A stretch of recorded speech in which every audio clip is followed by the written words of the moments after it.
Welcome to Season 2, Episode 7 of the Home Healthcare Today show. I'm your host, Dr. Cleemon Moorer.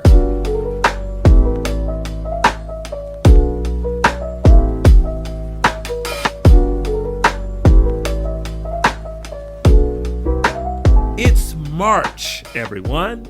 And in March, we have the distinct pleasure to focus on a very important topic. A topic that's important for people of all ages, and that is National Nutrition Month. Today, we have the pleasure of being guests in the office and studio of Angela T. Moore, Empowerment Coach. So today, we're going to have a very thorough conversation with Angela about women's history as well as nutrition. But let me tell you all, our listeners and viewers, a little bit about Angela. Angela T. Moore is a business owner, integrative health expert, keynote speaker, radio show host, and advocate for personal responsibility, inspiring others to be the change they want in their lives, homes, workplaces, and communities. For over 2 decades, Angela has assisted clients in the attainment of their fitness and life goals, and motivated countless others to be more powerful and healthier in their lives. Angela is a NASM Master Trainer, including certifications as a personal trainer, Corrective Exercise Specialist, Performance Enhancement Specialist, and Fitness Nutrition Specialist through the National Academy of Sports Medicine. She was a national track competitor, national natural bodybuilding competitor, and amateur kickboxer. She has trained every type of person, from professional athletes to executives.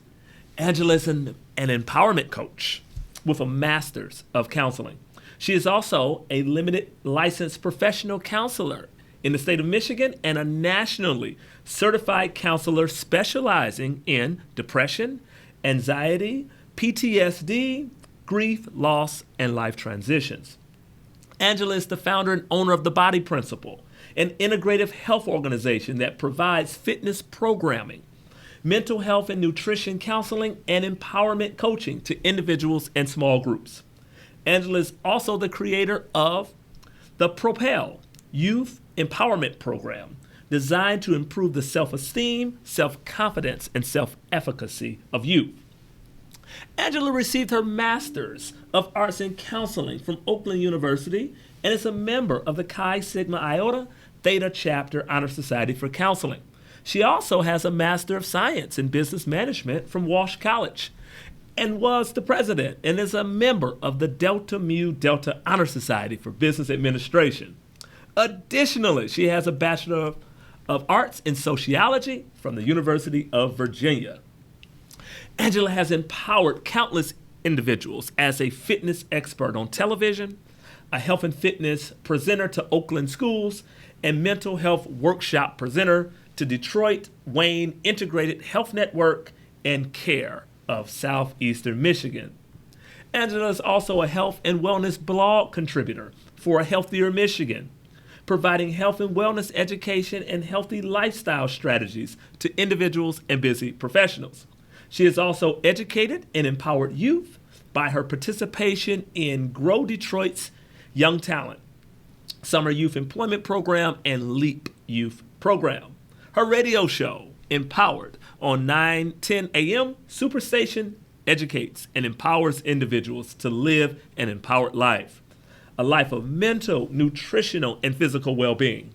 During the weekly live broadcast, she interviews medical and mental health professionals, experts in wellness and prevention, activists and advocates, educators and motivators to help others live an empowered life. Angela T. Moore, welcome to the Home Healthcare Today show. Thank you so much. It's an honor to be with you today. Thank you, Angela. Angela, with such an impressive background, being an advocate for health, right? Health and wellness, exercise. Take us on a journey, Angela. Talk to us a little bit about your background in terms of what drove you into this particular path. Well, something that I've often done on many occasions, and I've actually been asked to speak to large audiences and small Yes. about my personal journey, and I'll say that it started really in the 10th grade. Okay. And by that, what I mean is when I went out for the track team Yes. when I was in 10th grade, Mm-hmm. it was after years of abuse, years of neglect. It was also after the dramatic death of my mother, who had died from a massive stroke. Yes. And that event was extremely traumatic to me because I actually found her while she was having the stroke.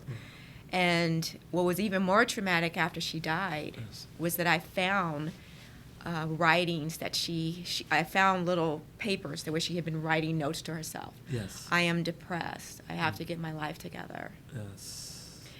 And what I learned from that experience of finding those notes, that not only was my mom suffering physically, but she was also suffering mentally. Yes.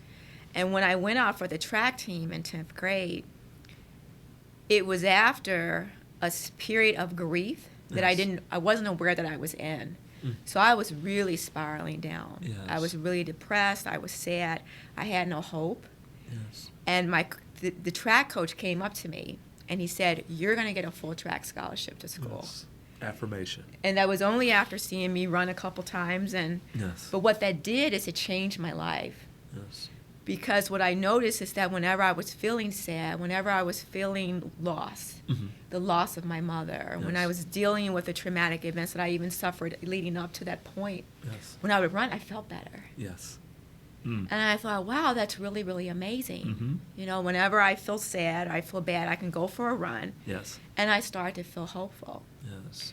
And when I ultimately did go to the University of Virginia on a track scholarship, I recognized that the better I ate, the better I took care of myself, the better I performed. Absolutely. And I took that understanding, I took the personal experience of everything that had kind of led me to that point. Uh-huh. I Yes. brought that with me to college. Mm. And as I was making decisions on what I was going to do with my life, I recognized that whenever I shared my story, whenever I shared my journey, Yes. that it motivated others. Mm-hmm. And I realized that I had a personal responsibility to share that with other people. Yes. And so I then educated myself Mm-hmm. so that I actually did have the expertise. Yes. It wasn't just my experience, it was expertise that backed that experience. Absolutely. And I used that as an opportunity to start working with individuals, Mm-hmm. to start working with small groups, to help them Yes. become more mentally, physically, and eventually nutritionally healthy. Absolutely. Yes. Angela, thank you for sharing that. Mm-hmm. It's heartfelt. Mm-hmm. It's authentic, right? And it expresses an extent of vulnerability that is helpful for so many people out there, right? So as we think about going through such a traumatic loss and experience at a young age, where it's really difficult thinking about maturation, thinking about adolescence and going into teen years, and then this whole self-identity or self-concept of I went out for track and, things aren't quite going the way that I would like for them to go, right? And I lost my mom, right? Very troubling. But hearing how you took that inflection point to say, and had a good, mentor and a track coach to affirm, Yes. you're going to get a full ride. You are a winner, right? Yes. That is definitely a game changer. Angela, you're a historian. In view of your knowledge of health and wellness, the path that you've taken as an entrepreneur, as an educator, as a community advocate, in addition to your mom, are there some other motivators out there that sort of help to shape your passion or shape your drive in view of Women's History Month? It's interesting that you say that because, quite honestly, beyond my mother and then my aunt that eventually started taking care of me after my mom passed, I really didn't have significant women as role models. Wow. And what I recognized in that lack was that I also lacked as an individual. So how I started to define myself as a woman, I really struggled in that. What I did recognize, though, is that I feel like God places people strategically in your life in many different ways, you know, in many different places. Whether it's a professor, whether it's a teacher, whether it's a 5-minute conversation, an hour conversation, watching something on television, being inspired by something that you see on TV. Absolutely. I started paying attention. And something I always say is never, ever minimize the importance of a cross path. Yes. And whenever I had the opportunity to cross a path with a woman, especially as I've done my radio show over the years, I've met some really phenomenal women that have done some really, really powerful things. And what that showed me is that if you're willing to do the work, that you can accomplish anything that you want to accomplish. Or if you have a vision for something, and if you're willing to put the necessary action to make that vision a reality, that you can be a world changer. Absolutely. You know, you can be a community changer. You can be a home changer. Yes, you can. Yeah. Yes. Yeah. Angela, you mentioned cross path, and as we cross paths with individuals, and as an educator, it's okay. I'm sure you see students that perhaps have their earbuds in and they're on a particular path, and some might not realize that, hey, I'm crossing someone, or I'm crossing the path of someone that could help me. I'm crossing the path of someone that could listen to me and hear me out, right? So I do think it's relatively important for us to know those moments, or try to help others to see some of those moments. Angela, integrative health. So when we talk about you mentioned God and that the spiritual aspect, you mentioned, your mom's notes and passages about being in trouble from a mental state. And then you mentioned, of course, health, right? What is integrative health for those out there that don't quite understand the concept? Well, as you mentioned in my bio, I am an NASM Master Trainer. I am a licensed therapist, and I'm a certified nutrition specialist. What I recognized years ago when I first started the journey of helping individuals, and initially I started doing it just with physical health, so I was training individuals. But I recognized, if they weren't eating well, and if they had unhealthy relationships, it negatively impacted their workouts, and negatively impacted their physical health. And so I started integrating in nutrition. And then I started recognizing that as my clients were dealing with difficulties in their relationships, difficult life transitions, just difficult experiences in their life, that I was perfectly positioned to be of support to them, because I was seeing these individuals 2 to 3, in some situations 5 days a week, an hour at a time. I had the opportunity to interact with them on a reoccurring basis. That's what I'm trying to say, on a reoccurring basis. And so I realized that I could be a positive influence on their lives. I could motivate them to take necessary action, and I can also support those actions. Absolutely, Angela. Yes, I get it. In going back, because I'm sure people have been listening and watching, and they're going to say, all right, no, it's National Nutrition Month. When are you guys going to talk about nutrition? I think that was the perfect segue because of integrative. And you said, I started to integrate nutrition along that path to wellness, right? Like if we're down mentally, perhaps we want comfort food. If we're going through a traumatic event or a setback, we find that to be the perfect opportunity to have an alcoholic beverage, right? So I think that integrative in the nutrition part is right on time to say that I'm with you 5 times a week. And some of these are lunch hours, and some of them are early supper hours or early morning breakfast. So I'm starting to see some trends. So I'm starting to see a way where you can integrate healthier practice. Okay. Question four as we go further here. Angela, COVID. Hopefully, this is not the beginning of year 3. Hopefully, we are 2 years and out on the COVID discussion or COVID conversation as an extended pandemic. What did you see, Angela, firsthand as an empowerment coach? What did you see with families as well as individuals here in Southeast Michigan as related to the impact of COVID on integrative health? Well, what I found that was very interesting is a lot of people said they didn't have time for self-care, which was really interesting because a lot of people actually gained additional hours because they were spending more time at home, and they were they had eliminated that extra time that they normally would have to they'd have to take into account, say, for driving, for getting dressed in the morning, for dealing with traffic on the way back home. And so I found it very interesting that people said they had less time.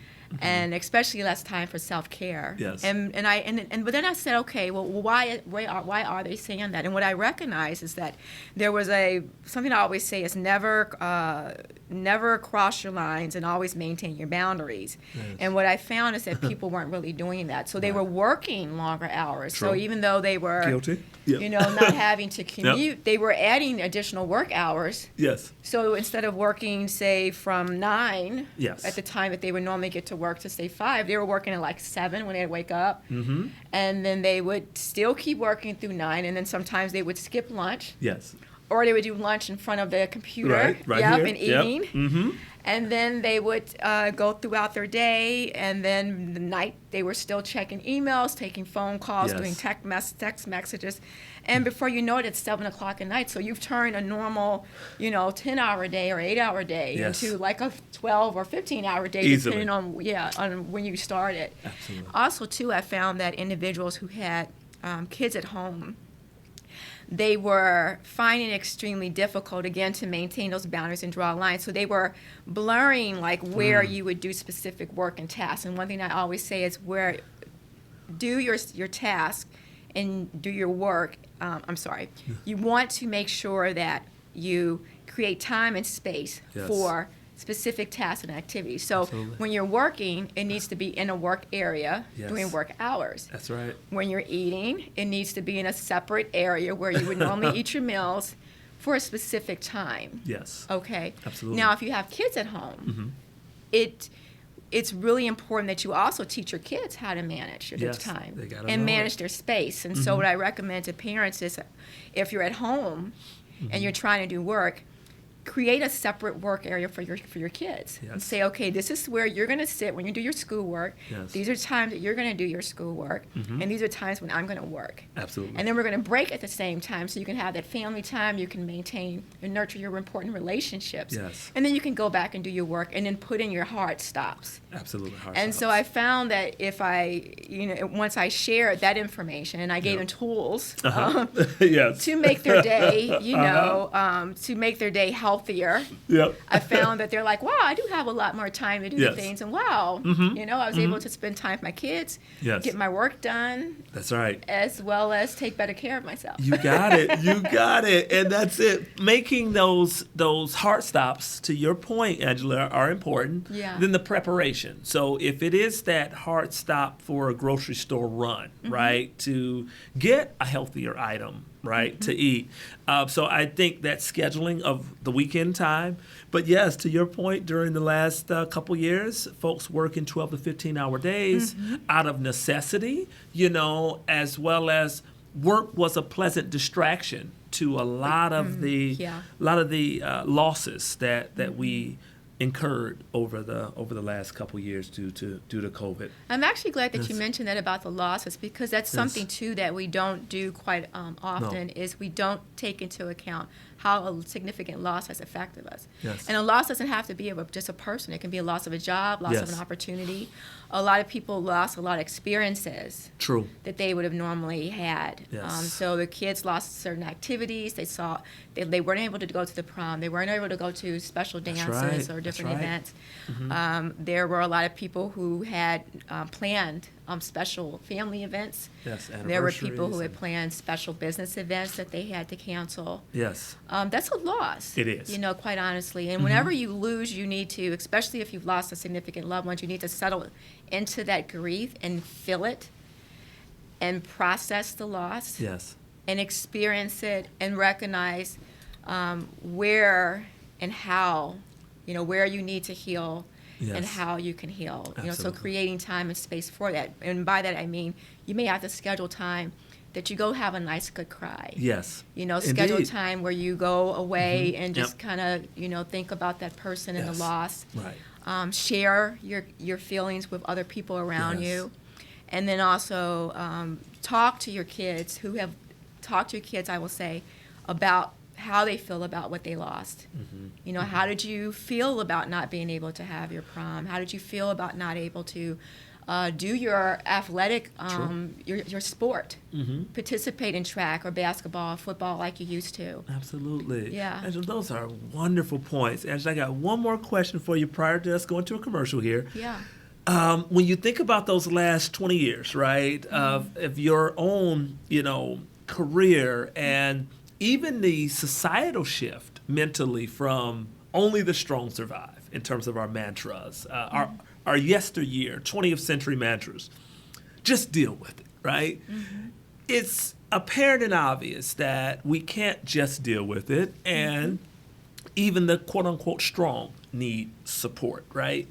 What have you seen in the realm of health, wellness, nutrition, and integrative health over the last couple of decades to perhaps move us into a trajectory of less fear, less anxiety, less shame, but more open approaches to addressing our mental health and spiritual challenges?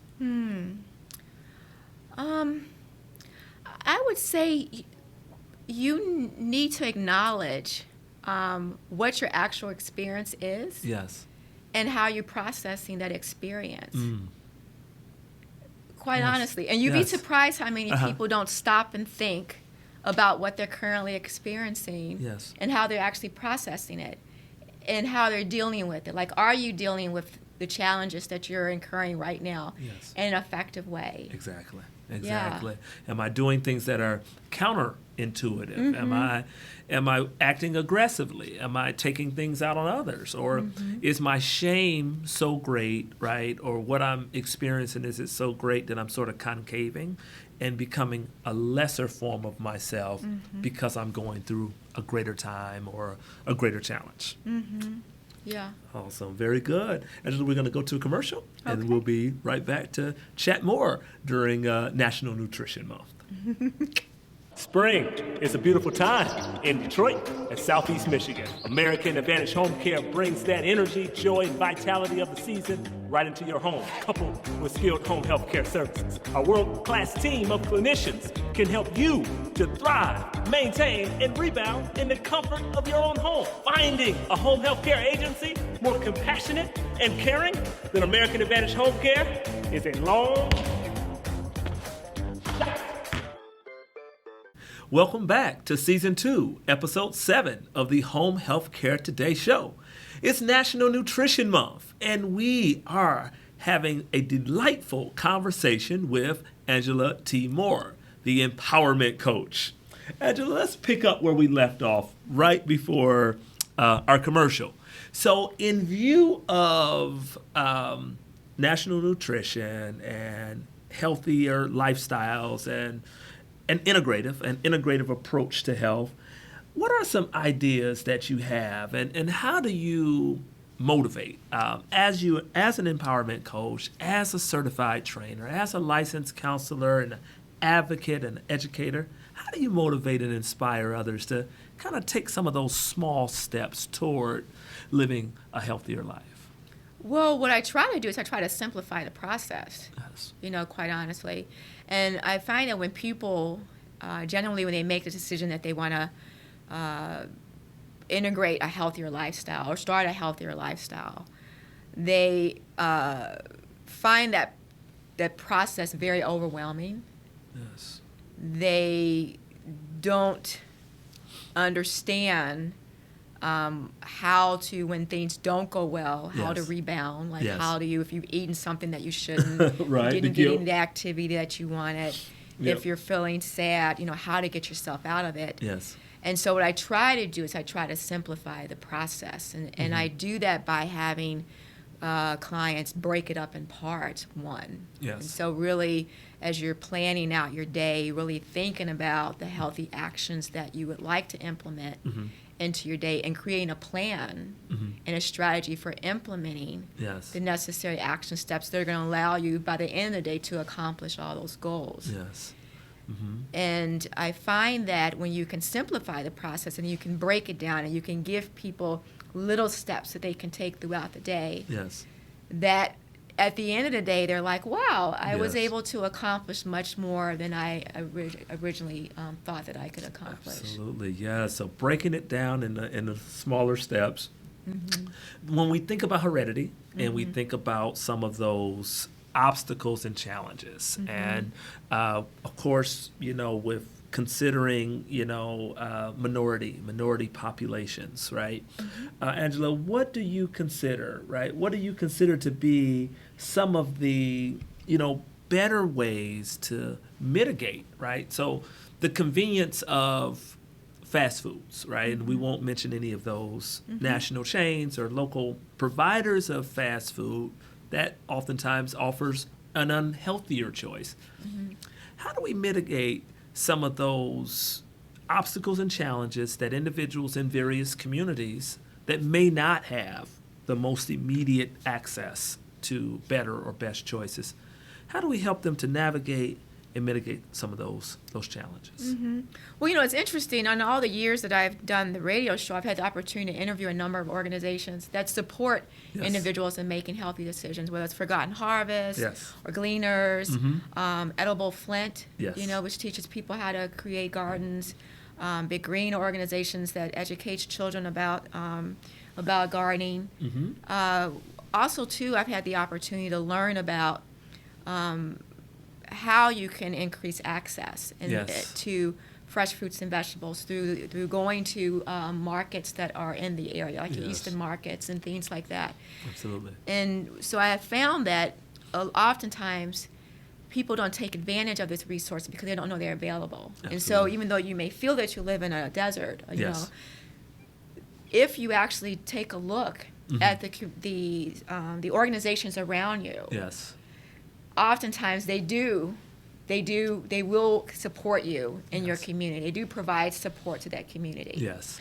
Also, too, I find that when you do have to travel, and I know some people have to travel great distances to go to the grocery store, Yes. once you have a plan Uh-huh. for when you get there, what types of foods that you should be purchasing Yes. that are going to allow you to eat healthy at a less, with Yes. less money. Yep. Absolutely. Yep. Then your trip to the grocery store is going to be a healthier one, and it's going to be a less expensive one. Awesome. Yes. And so I learned very early on, like because I was in college, I was a college student, didn't have any money, and I'm trying to eat healthy. Yeah. Beans, rice are not very expensive, No. and you can buy a bag of beans for a few dollars, True. and it can feed a Yes. whole family for a long time. Yes. Big bags of rice, vegetables. You can buy vegetables and cut them up and Yes. freeze them so that they can maintain. Of course, if you're going to go to your local market, you can oftentimes get those fresh fruits and vegetables at a lower price. I've heard that if you actually go to a market when they're about to close, that they often are getting rid of those items, so they'll sell them at a considerable discount, if not even give them away, as opposed to taking them back or having to throw them away. That's great tips. Yeah. Great tips, Angela. Great tips. Yes, indeed. Yes, I love that advice. Very sound. Angela, we're American Advantage Home Care, and we're the sponsor of the Home Healthcare Today show. So our client base is homebound. So in view of that homebound constituency out there, are you a proponent? Do you believe home health is a good offering for patients?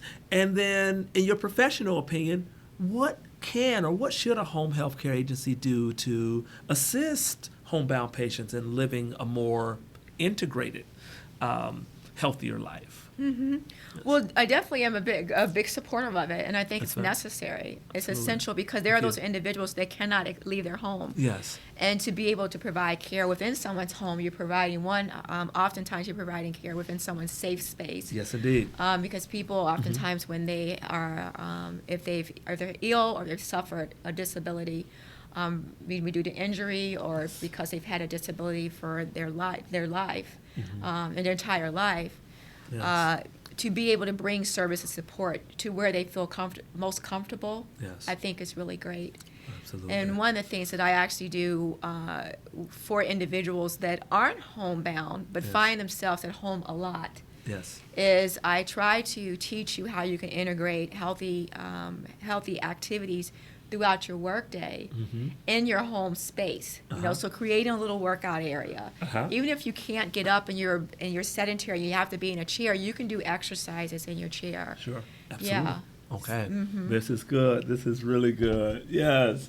Okay. 2 more questions as we wrap up our time, Angela. And thank you for being so generous with your time. As you think about the rest of the month, National Nutrition Month, a few more weeks, is there anything in particular that your group, the Empowerment Coaching, Team 84 LLC, are there any things that you see being greater involved in throughout the rest of the month or year as related to nutrition and wellness? Ironically, I'm providing a lot of mental health support and integrative health services to schools. Yes. For the staff and the educators as well as the students. Absolutely. Yes. Yeah. Yes. And the teachers, the counselors, are essential workers, right? So we understand that over the last couple years during the pandemic, many, had to work in settings, right, where they were at great risk, as well as trying to be flexible and offering hybrid learning environments and virtual learning environments, and the challenge that a lot of students and educators, as well as parents, had in juggling some very busy schedules. Yes.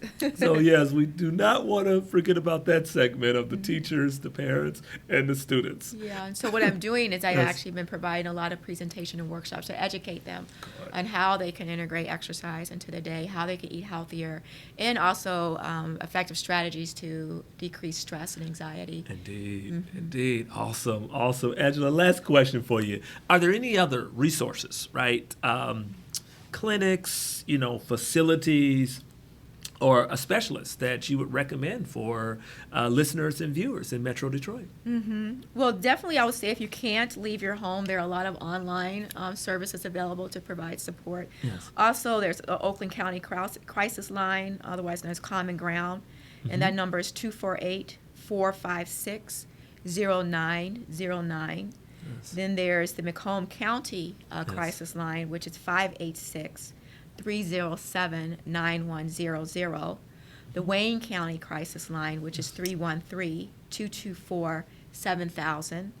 Havenwick Hospital is 248-373-9200.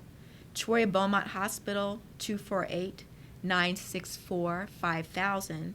Teen to Teen Talk Line is 248-292-0194. Domestic Violence Sexual Assault Hotline, that's something we definitely saw an increase in during the pandemic. Yes. 877-922-1274. And then finally, the National Suicide Prevention Hotline, Yes, ma'am. 800-273-8255. Wonderful. Angela, thank you for all of those resources. As we conclude our interview and our time together, you reinforced here on the back end the importance of mental health and wellness, because without that, it is very difficult to push forward with physical health as well as nutritional challenges, right? And making the right decisions if all is not well in terms of how a person is thinking and how a person is feeling. Angela T. Moore, I am inspired and empowered by you, most certainly, and I'm confident that our listeners and viewers of the Home Healthcare Today show gained a great deal of insight today. You definitely walked the walk and talk the talk for sure, and a perfect guest, not only for National Nutrition Month, but as well as Women's History Month. Angela, thanks for your time today. You're very welcome. It was an honor. Wonderful.